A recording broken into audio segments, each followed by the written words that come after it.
सासंग जी प्यार से बोलना। धन निरंकार जी।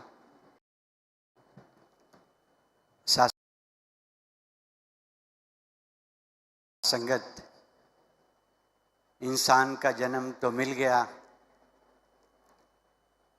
मानव जन्म तो मिल गया, लेकिन क्या मानव जन्म का मिलना अपने आप में एक मंजिल है या रास्ता?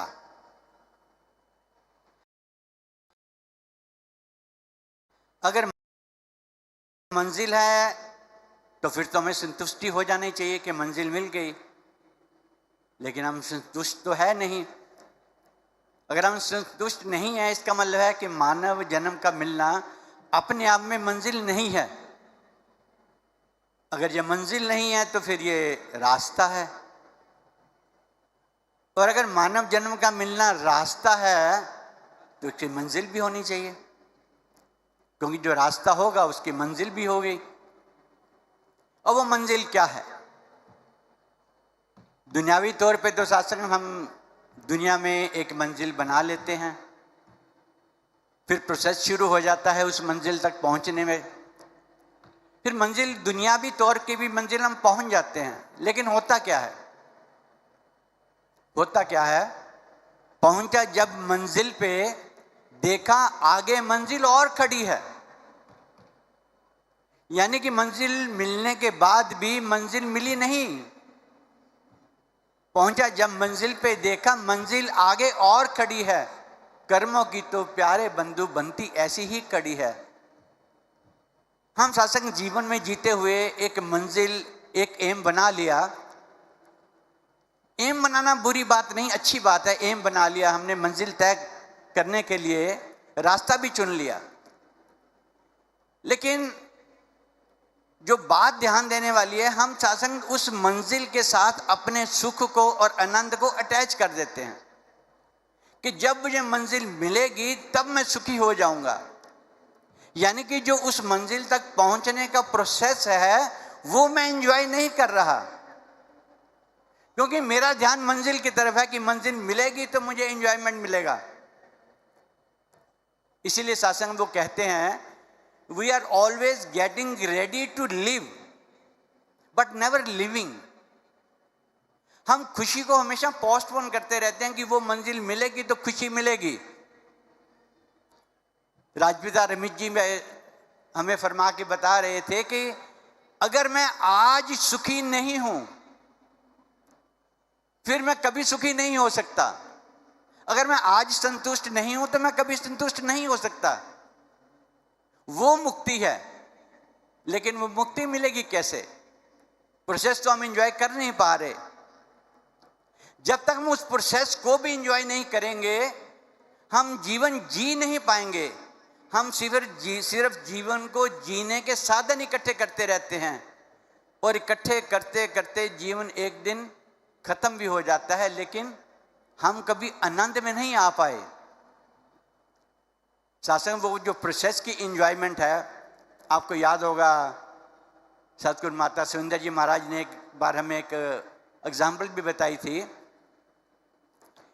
एक सज्जन अपनी गाड़ी में जा रहे हैं, गाड़ी पंचर हो जाती है, वो टायर बदल रहे हैं और डांस कर रहे हैं, म्यूजिक चल रहा है। अब वो ऐसी बात नहीं कि गाड़ी पंचर होगी उसको अफसोस हो गया कि मेरी गाड़ी पंचर हो गई है। शासन गाड़ी है तो पंचर होगी ना, गाड़ी भी तो हमने ही मांगी थी, और जब हमने गाड़ी मांगी थी हमने उसको मैन्युफैक्चरर को बोला, पूछा भी इसमें स्टेपनी है किस लिए पूछा? क्योंकि हम जानते हैं गाड़ी है तो पंचर तो होगी ही। तो शासन वो प्रोसेस को जब तक एंजॉय नहीं करते तब तक शासन मंजिल का मिलना या मिलना कोई मायना नहीं रखता है। इसीलिए शासन ने लिखा है, ऐसी मंजिल कैसी मंजिल मिल जाए पर सब्र ना हो। ऐसी मंजिल कैसी मंजिल मिल जाए पर सब्र ना हो। क्यों ना राज वो मंजिल पालें जिसके आगे सफर ना हो। वो मंजिल शासन कब मिलती है? जब शासन हमें उस परमात्मा का सत्संग जिसको हम परम आनंद बोलते हैं, क्योंकि आनंद आ नहीं सकता, बिना परम आनंद के आनंद नहीं आ सकता। तो उस परम आनंद को प्राप्त करने के लिए जब सत्संग सतगुरु के चरणों में जाते हैं, सतगुरु हमें सत्संग ज्ञान करवा देता है, तो मुक्ति। अब सत्संग किसी ने एक सवाल पूछ लिया, कहने बात बताओ, क्या ये जरूरी है कि मुक्ति के लिए आदमी को मरना ही पड़ता है? महात्मा बताने लगे, नहीं, मुक्ति का मरने से कोई संबंध नहीं है, क्योंकि मरना तो शरीर ने है। जब हम रूहानियत की बात करते हैं तो रूह की बात करते हैं, तो मुक्ति तो आत्मा की, मुक्ति तो रूह की है, और वो जीते जी मिलेगी, तभी हम मुक्त हो पाएंगे। तभी सत्संग व मुक्ति, जो सत्संग रूहानियत इंसानियत के साथ चलती है, तब सत्संग जिंदगी में कुछ भी हो कोई फर्क नहीं पड़ता। दास को एक और एग्जाम्पल, सासू पंचर से एक और एग्जाम्पल याद आ गई।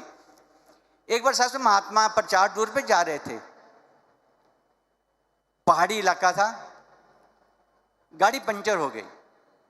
अब परिवार वाले कहने लगे, देखो जी क्या हुआ, हम तो प्रचार यात्रा पे जा रहे थे, हमारी गाड़ी पंचर हो गई, हम तो इतने अच्छे काम के लिए जा रहे थे। उस सत्संग ज्ञान प्रचार के महात्मा कहने लगे, कोई बात नहीं, गाड़ी तो पंचर हुई है, हम बदल लेते हैं, स्टेपनी ले लेते हैं। सासू ने स्टेपनी डाल ली, चल पड़े। पहाड़ी इलाका था। अब सासू 25-30 किलोमीटर चलते हैं, गाड़ी फिर पंचर हो जाती है।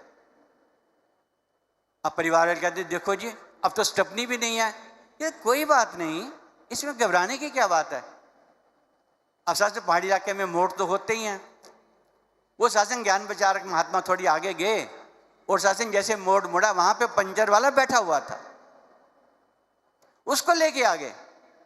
फटाफट सत्संग उसने पंचर भी लगा दिया, गाड़ी ठीक होगी। अब सत्संग वो प्रोसेस को एंजॉय कर रहे हैं, उनको इस बात की शिकायत शिकवा नहीं है कि गाड़ी पंचर हो गई है। अब सत्संग वो जिंदगी का लुत्फ होता है जब हम हर प्रोसेस को एंजॉय करते हैं, और वो सत्संग जब हम रूहानियत को इंसानियत के साथ जोड़ते हैं, तब जिंदगी सत्संग लुत्फ भी कुछ और हो जाता है। लेकिन किसी ने एक सवाल पूछा, कहने लगे, आप ये कह रहे हो कि रूहानियत और इंसानियत संग संग हो तो जीवन सफल हो जाता है, मुक्त हो जाता है, तो क्या आप सोचते हो कि इतनी बड़ी दुनिया में ये रूहानियत इंसानियत के संग संग हो सकेगी? या ये लोग ज्ञानवान जो निरंकारी परिवार है, क्या इनके रूहानियत और इंसानियत के संग संग होने से क्या इनकी दुनिया सफल हो जाती है, सुख में हो जाती है? तो साथ महापुरुष ने बताया, एक एग्जाम्पल दी। कहने लगे, एक बार एक सुरंग थी, बहुत लंबी सुरंग थी। तो शासन जैसे वो महात्मा कहने लगे, महापुरुष उस सुरंग में जाने लगे, उनके पास एक लालटेन थी। किसी ने पूछ लिया, भले आदमी, ये इतनी बड़ी सुरंग है, इतना अंधकार है, क्या आपके इस लालटेन से ये अंधकार खत्म हो जाएगा? कहने लगे, नहीं, मैं जानता हूं कि मेरी लालटेन से ही अंधकार खत्म होने वाला नहीं है, लेकिन जहां जहां मैं जाऊंगा वहां वहां रोशनी रहेगी और ये अंधकार मेरा कुछ नहीं कर पाएगा। और मेरी लालटेन के साथ जो जो भी चलेगा वो भी इस अंधकार से बच जाएगा, इस रोशनी का फायदा उठा लेगा। और इसीलिए समागम किए जाते हैं कि वो लालटेन की संख्या बढ़ती रहे और ये परिवार भी सुखी रहे और दुनिया भी मैसेज चले जाए कि वाकई अगर आपने सुखी होना है तो रूहानियत और इंसानियत संग संग रहेगी तो सुखी हो जाएंगे, ये परिवार भी सुखी हो जाएगा और संसार भी सुखी हो जाएगा। साथ संगत जी प्यार से बोलना, धन निरंकार जी।